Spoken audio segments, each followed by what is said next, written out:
What we're looking at from a technology standpoint is how do we make the work easier for people to do? So taking work instructions, how do I take that from a piece of paper that's in a drawer to displaying it at a workstation, overlaying a guitar body, making things visual, picking place, presenting parts to an operator, taking the difficult work away, the stuff that nobody likes to do that's burdensome, that's ergonomically difficult, that's repetitive, automating that, and letting the craftsman be the craftsman.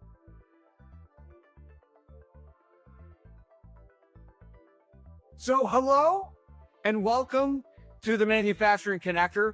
I'm your host, Jim Mayer. This is a YouTube show, so this is visual. People are going to see us up here, which is wild as shit, right? We're being talked about solutions to the problems that are facing manufacturing. And sometimes we talk about technology solutions. Sometimes we talk about people solutions. Sometimes we talk about process solutions. Well, we always talk about solutions that the industry needs and how they impact the humans that exist within the industry. Fair enough? Yeah. That's what I'm talking about. Ariel's in. I like it. When the AV person gets in, I love that. All right. So we talked about issues, and a lot of those issues that we talked about surrounded the workforce, right? That was what I heard from you guys as the number one issue that people face in quality. Am I missing that? All right. Again, you guys are failing on this, like interacting with shit. Yes, workforce. Blake, give me a nod or a shake. I wish I had an answer. I solve quality problems. You solve quality problems. I love that. All right. Blake solves quality problems. All right. Everybody else. Workforce. Is that the biggest issue we face? Or is it supplier? Is it supply chain? Is it geopolitical shit? What is the biggest problem that you guys are facing? Is it a lack of talking with Blake? Oh, Blake. That was highly self-emotional, and I'm here for it. So, all right, we're going to go with workforce. Fair enough? So one of the things that we touched on a couple of times, but we didn't dive into because it wasn't the solution segment yet, was training and development. A lot of people enter manufacturing and they see zero pathway to the future, right? I remember when I was young, I got into a trade and I saw zero potential for advancement. So I left that organization and I kept chasing that organization that gave me that opportunity to advance. And I'm not saying I needed a promotion. I'm not saying that at 18, 19, 20 years old, I was ready to lead the team, but I wanted to know that there was a pathway for me. How does Gibson tackle that learning and development pathways that is so important to young people now, especially, but has been for a long time? Very interesting and timely question. It's just something we're getting you very, very deep into that right now. We're a 137-year-old company that's about 7 years old, coming out of bankruptcy and restructuring under new ownership, and learning how to be a corporate organization has been a new journey for us. A big piece of that realization is a lot of our shop floor folks have been with us 20 years, 25 years, but the training and development portion has been missing. If you're a great operator, you show up every day. Congratulations, you're a T-Wig. How given the tools, the training of how to lead people, how to teach people to be small-scale problem solvers. Same way a team leader that shows up every day, kind of hits the numbers, doesn't have problems with the team. Congratulations, you're a supervisor. I have no idea what the role of a supervisor is. We're recognizing that out, and a recent initiative we've undertaken is the application of benchmarker. So we got a group of people that are core Gibson hardcore people that been around for a long time that don't necessarily know what Berate can look like. They know what our four walls look like. I've led a couple of excursions taking some of our shop floor leadership to other local manufacturers that we've worked out collaborative benchmarking visits with. That's it. Actually escalated to facilitating last month a visit for our leadership team to visit Detroit, Alabama. And next month we're hosting Alabama here in Nashville. That's awesome. It's recognition that we haven't been great people developers from shop floor all the way through the higher ranks of our organization. And we're trying to do some I love the self-recognition, the vulnerability, the ability for Gibson to say, we haven't done this well, but it's something we need to do better, right? So we'll dive a little bit deeper into that. What are you doing, Keith, to create those pathways? We got a couple different unique situations. Every one of our manufacturing plants in the United States is different. Specifically, Mount Juliet, we don't have a lot of experienced engineers. We hire people directly out of either Tennessee Tech or whatever local college there is, and they come to us directly out of school, generally through an internship or whatever. We hire them as a quality engineer, manufacturing engineer, and we train them. They generally stick around anywhere from 2 to 3 years, 5 years, and then they move on to greener, better pastures. And that's our business model. We enjoy doing that because most of the things I see out there and what we see as a company out there, if you look at a LinkedIn post, their entry-level position, $70,000 a year, must have 6 years must have 6 years experience. How are you putting it? It's a real problem. So we're doing it the opposite way. We're doing the people right out of high school, right out of college, and bringing them in, training them from the ground up. And we know they're not going to stay there. We know that we're going to be training them again or training another group of people in 4 or 5 years. And it works out well for us because we know we're not necessarily the highest paid company in Nashville, but we pay well. But it works out for our division. Chicago is going through different problems. Our tenureship in Chicago is like the average tenureship of an employee there is 35 years. So our problem there is trying to get the knowledge out of their heads and train new people. That's because they're all ready to go out the door and be fired. So, we haven't quite overcome how to get that one yet. So we're still working on a solution for that. I like that. We'll talk about that too, as well. 100%. Michelle, what are you seeing companies do across the board that are succeeding in this learning and development pathway? I mean, there's so many different things that help, but I feel like really getting involved in having open houses and apprenticeships and career fair days and getting people middle school and younger. There's just a recognition that it needs to be a big issue, not just wringing your hands and saying, we don't know what to do. You have to really attack it on a lot of different fronts and, bring kids in and, just try a lot of different aspects to see how you can kind of attract the talent and then keep it later on. And how are they able to keep that talent? When we look at those learning and development pathways, you almost have to put in the job description, this is where you're going next, right? Are you seeing that from the shops that you're going into?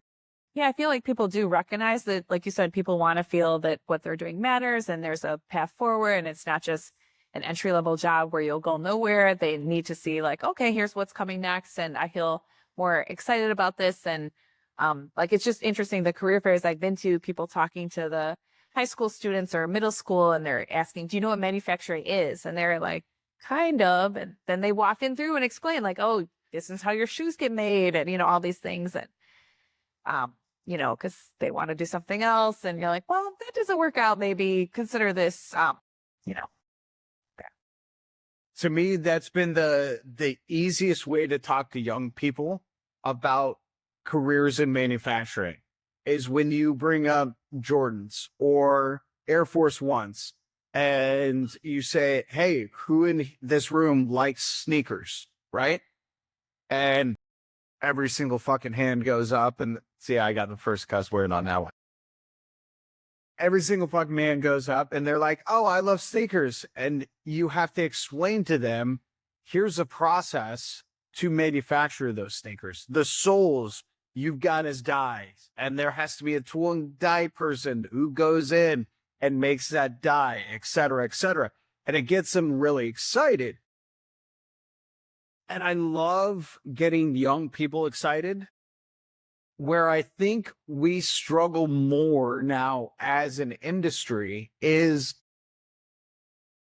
person who's already in our door, who has been a machinist or has been in quality or shipping and receiving or deburring for 5-10 years.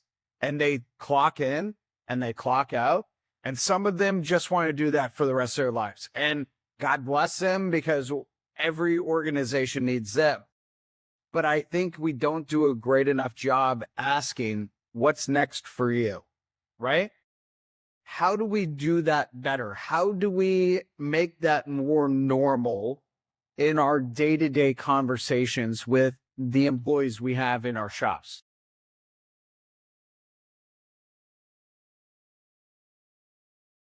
Not a fucking trick question. It's not a trick question. It's employee engagement, whether it's a conversation on the shop floor, getting to know people by name, know what their kids all team did last night, that kind of stuff. But beyond the small stuff, getting them involved in the operations of the business, pulling them into continuous improvement teams. If you really want to uncover true talent and passion and drive, is the quiet guy that runs the machine in the corner that shows up, punches in, runs his numbers in record time, no issues, no defects, and leaves, never says a word, and pull him into a small group where he's emotionally safe and he's free to speak, and you're pulling him into and valuing his input, elevating his input, and demonstrating that recognition in front of other people. That level of engagement is how you pull things. That's where I was going to go. The continuous improvement teams involving the operators from the shop floor, not just making it about the engineers and managers. And that's where we need to excel as organizations going forward. And I know with my current leadership in Tennessee, we're doing a lot of that. We're moving different. We're trying to start a hourly CNC programmer location where different hourly guys are spending time learning with the CNC programmers to learn, or at least help out and do the prove outs or whatever, know how to do the adjustments on the shop floor. Our assembly departments, we're bringing in different team leads, training people to do different things. Every day as we challenge, we're involving them in the pressure testing or whatever type of equipment we need to put back there. But we are constantly running. We do a thing called fast problem solving that my boss would love to come down here and talk to you about. You would get along well with Todd, very well. It's a card. But for continuous improvement in manufacturing is his forte. And he is a great manager. He engages the people, and that's what he tries to do. So what I've heard, Michelle, from both of these gentlemen in between us is continuous improvement can almost be that pathway for advancement, that pathway to the next step. How much are you seeing of that conversation? This is new tonight to me, that continuous improvement can be that pathway for advancement. How much are you seeing of that out on the shop floor? Definitely a lot. And I mean, everyone loves that idea that their opinion is valued and their ideas are important and listened to and matter. And it makes it exciting to feel like, oh, I noticed this thing. What do you think? Can we switch this? And, everyone wins. The company gets a new idea. The person feels listened to. And yeah, there's so many ways, like talking about lean with the idea of, your manager not telling you what to do, asking you, what do you think you should do? Unless it's, really basic question, just come back with any thoughts. Just let someone talk it out, and then they're growing and learning too. And, eventually maybe it takes more time in the beginning, but then your staff is handling problems on their own and dealing with things without, being micromanaged. So I love it. So we're going to get into, we're going to take the same topic. We're going to go down a different pathway. Vulnerability is something you had talked about, being a company who went through a lot of shit over 130 some odd years, coming out the back end, and all of a sudden realizing we got to do things differently. How vulnerable are you with the staff?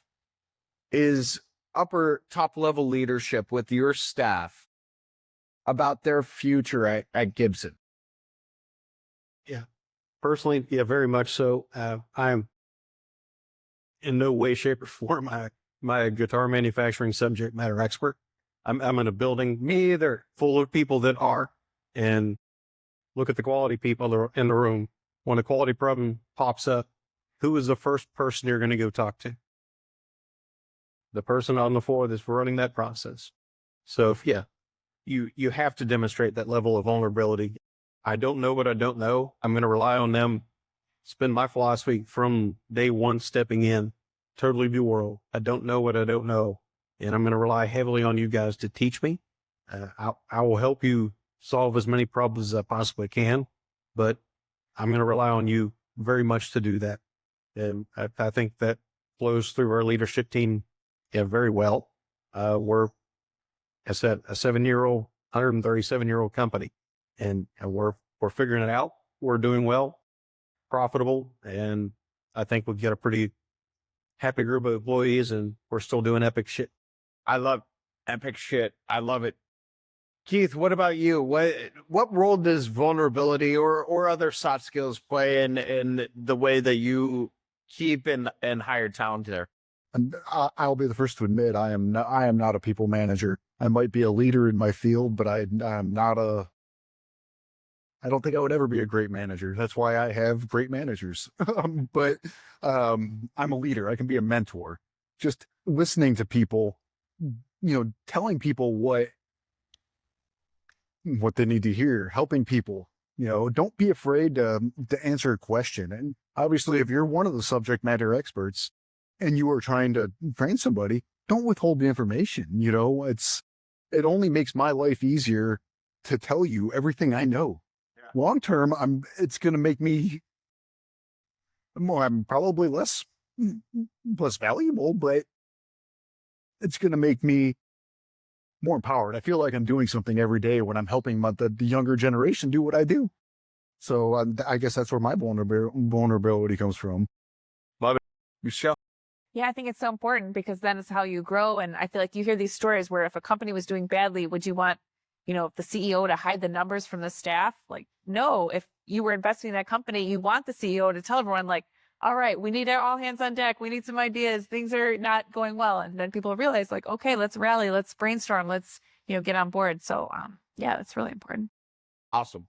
So let's talk about technology and how technology can help with this workforce issue, right? We all invest a lot of money in technology, whether that's hardware, whether that's software. How has technology, and I've warned all of you guys, don't just use Hexagon as an example of technology, right? But thank you again to Hexagon for this event, for having us here tonight. Thank you, Hexagon. But don't use Hexagon as an example. How has technology helped you bridge this skills gap that you have? And it could be in quality, it could be in production, could be in operations, otherwise, right? How has technology bridged that gap for you? Keith, let's start with you. I keep starting with you, Todd, just because you're right here. I know we are pushing more for the AI even if it's, I know like AI CNC programming, AI CMM programming, I don't think AI will ever take over completely as far as the CMM or the CNC programming. But what takes me 4 hours to do, if I plug it into AI and it saves me 2 hours, is it something worthwhile? AI may not know what it takes to program a very, very high precision part. It may just program something that is a wide open fabrication tolerance or something like that. But it's the approach. If it's going to save me steps, is it something I need to embrace going forward? And so that's what we are looking for. Every time I'm asked to embrace a new software within our organization or look at a new quality solution for software, I'm asked to see if it has an AI component to it. And honestly, I don't know how I feel about that yet, but it's there. It's getting better. I mean, honestly, it's a lifesaver at some points. So, Michelle. Yeah, I feel like you always see these examples, like it's too hard to find welders, so they found robotic welders, and, just working around situations like, okay, the reality is we can't find these people. We have to do this job somehow. So kind of work around it. And so, it's not like the robots are taking jobs. No one's taking the jobs. So the robots are being called in. So yeah, it just depends which industry and which field, but definitely technology can. That's an interesting take, because I've had AI experts tell me before that AI is not going to take jobs. People who adopt AI technology will take jobs from people who don't adopt AI technology, right? So in your viewpoint, it's not AI is taking the jobs, it's AI is taking the jobs that humans aren't willing to fill. Is that appropriate? For sure. Yeah. What do you think, Todd? What about technology? Again, Gibson's a little bit different. It's such a craft-based product. Yeah. To me, technology I've always leaned on, whether it's measurement systems, automation, then manufacturing processes. Gibson being a handcrafted product, little different applications. So what we're looking at from a technology standpoint is how do we make the work easier for people to do? So taking work instructions, how do I take that from a piece of paper that's in a drawer to displaying it at a workstation, overlaying a guitar body, making things visual, making pick and place, presenting parts to an operator, taking the difficult work away, the stuff that nobody likes to do that's burdensome, that's ergonomically difficult, that's repetitive, automating that, and letting the craftsman be the craftsman. Okay. I love that last part of that answer. I love the whole answer. But let craftsmen be craftsmen, right? That's amazing, because recently Jeff Bezos has said that he wants to raise $100 billion to buy small to medium-sized manufacturers, wants to automate them. And then today, Amazon just bought a humanoid robotics company. We are facing craftsmanship being taken out of the equation for some of the small to medium-sized businesses. Gibson guitars, you can't take that craftsmanship out of, right? Like, there's no fucking way that a robot can make a guitar the way a human does. Am I wrong in that assumption? If you're correct, that's the history of our brand. That is our brand. Yeah, we are Gibson, handcrafted in Nashville for 50 years. And yeah, a Gibson is a Gibson. It's always been made in the USA. It has always been handcrafted, and it always be. But even at Destaco, the craftsmanship that exists on the shop floor,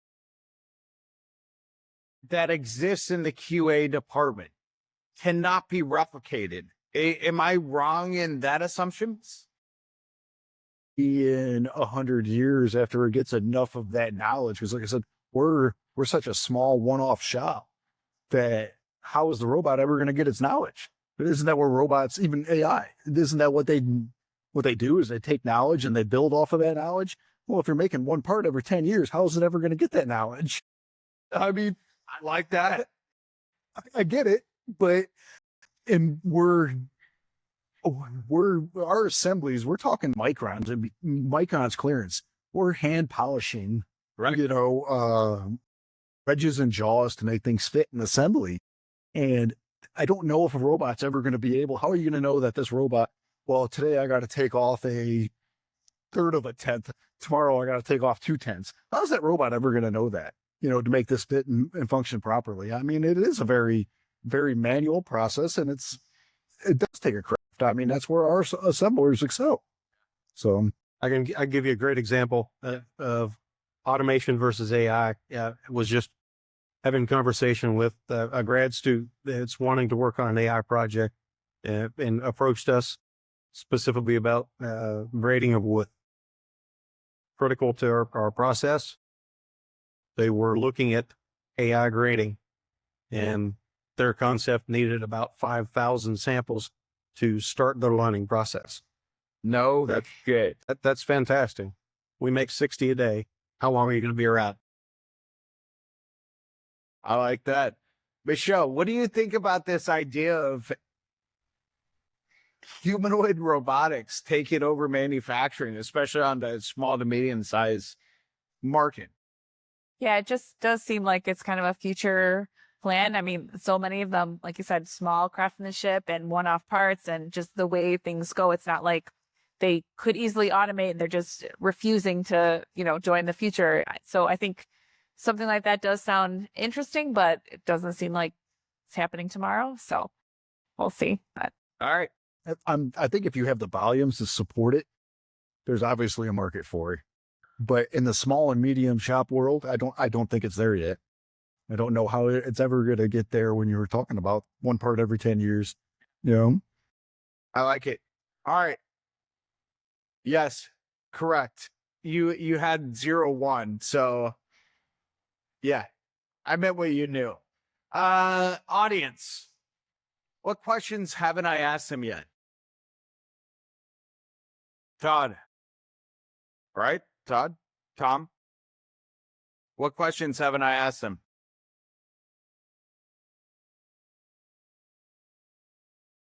Well, Take a drink. What questions haven't I asked these guys? Jeremiah. all right. Well, I've had a little bit of liquor in me, so forgive me. I work with a lot of, I work in marketing for my company, Corn USA. We make carbide cutting tools.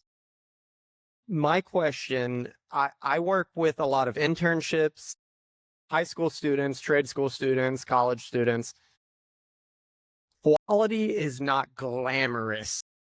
You're not making parts. You don't get to say that plane landed safely because I made that part perfect. How do we reach out?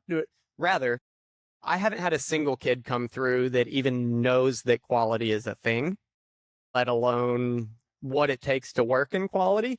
How do we get over that? How do we make quality more glamorous? How do we pitch it to these kids that are coming up from these trade schools and high schools to that quality is a promising career path?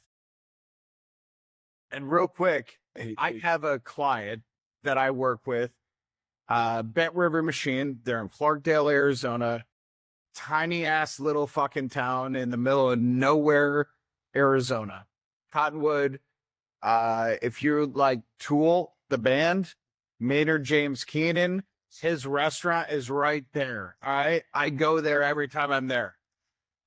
It's phenomenal. It's as good as advertised, by the way. There's wine there too. He does. And the wine is better than the food, but they're both fucking amazing. But yes, we'll talk. They had a kid walk in the door, had only worked retail jobs his entire life, walked in the door and asked for an internship in machining because that's the direction that his brain told him, that his pathway had told him that he needed to go. This kid was placed in quality. We don't have an apprenticeship open for machining. We do have a role open here. He's now their quality manager. He's 22 fucking years old, and he's a quality manager for a company that makes parts for Tesla, SpaceX, Raytheon. Like this kid so how do we get to Jeremiah's point, that young person? I know we have enough problems getting kids interested in machining, but how do we get them into that quality role from the get-go? I honestly think, like, as far as the machine shop world goes, some of the best quality people I have dealt with in my life, that they have came up through the machine shop. They have the machine shop experience. They understand the processes. They understand how a cutting tool works. They understand how to relate how the inspection, what you do on this side of it, how you make the outputs on that side of it. Sure. And that's honestly how I came up. I went through an apprenticeship program in Illinois years and years ago, but You don't have to say how many. yeah, but early into that apprenticeship, they knew I was too anal to be a machinist. I was a better fit for quality. So they stopped the apprenticeship and moved me into the CMM lab. Or not stopped it. They made my next rotation in the CMM lab, and I never moved out of it. And here I am today, and I'm thankful for that. I enjoy it. I love machining, but like I said, some of the best machinists will be your best quality guys. Unfortunately, most companies don't want to let go of their best machinists. Agreed. So, And I think that goes back to the whole, like, what we were talking about at the very beginning of this, where quality becomes a fall person, right? Because you don't want to let go of your best machinist, so you slot anybody in. But that's a whole just narrative I build in my head. Todd, what do you think about this question? I think it's a fantastic question. Yeah. How do we make quality sexy? Yeah. Just like how do we make manufacturing, sexy and attractive to a young generation? Well, you work for Gibson. That's a good step in the right direction. Yeah.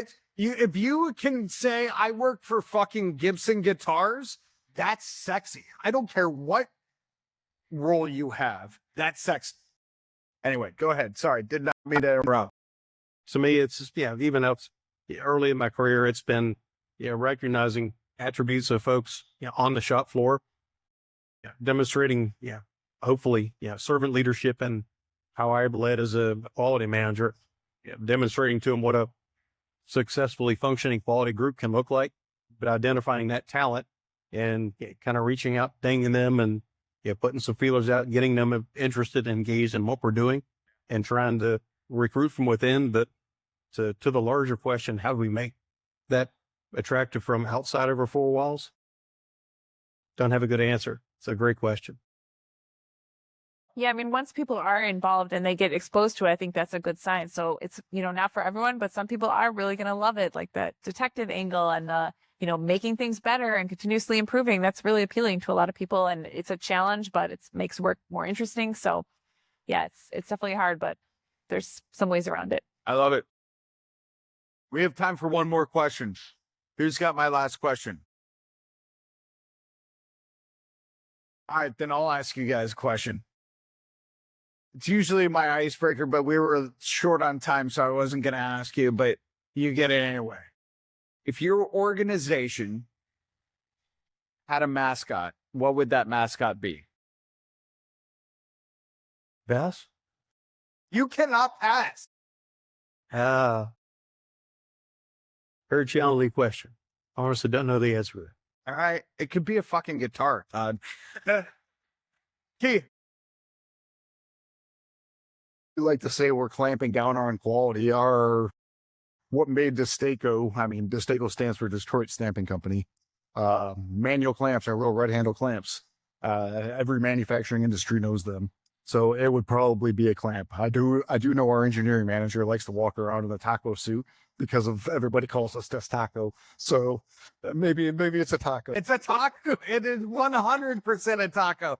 Michelle. Well, we actually do have a little koala named Koality Bear as our little quality guy. So we like to have photos of him photobombing things at events and whatever. So yeah, it's a fun. All right. Any other questions before I ask you guys if you had fun? All right. Did you guys have fun?